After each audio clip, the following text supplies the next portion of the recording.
पाक फौज rescue team की वतन वापसी, तुर्क सफीर ने जबरदस्त इस्तकबाल किया।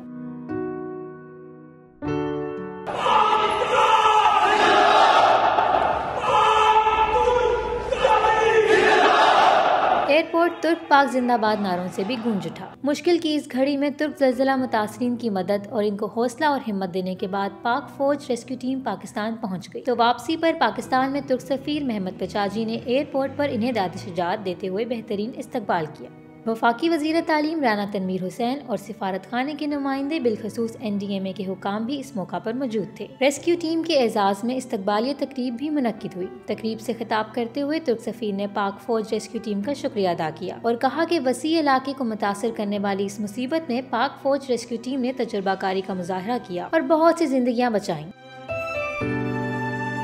उन्होंने कहा कि ये टीम ज़लज़ले के बाद मदद को सबसे पहले पहुंचने वाली टीमों में शामिल है। तकरीब के बाद टीम के साथ ग्रुप फोटो भी ली गई और पाक तुर्क जिंदाबाद के नारों से एयरपोर्ट की हवा गूंज उठी।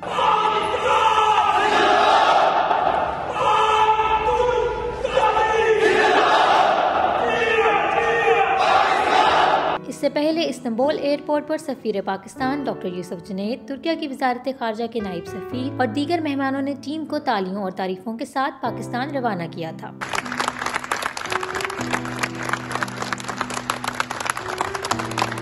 अलविदाई तकरीब से खिताब करते हुए सफीर पाकिस्तान डॉक्टर यूसुफ जुनैद का कहना था कि पाकिस्तानी अवाम अपने तुर्क भाइयों के दर्द में बराबर के शरीक है। पाकिस्तान ऐसे ही इमदादी और बहाली की कोशिशों में फाल किरदार अदा करता रहेगा।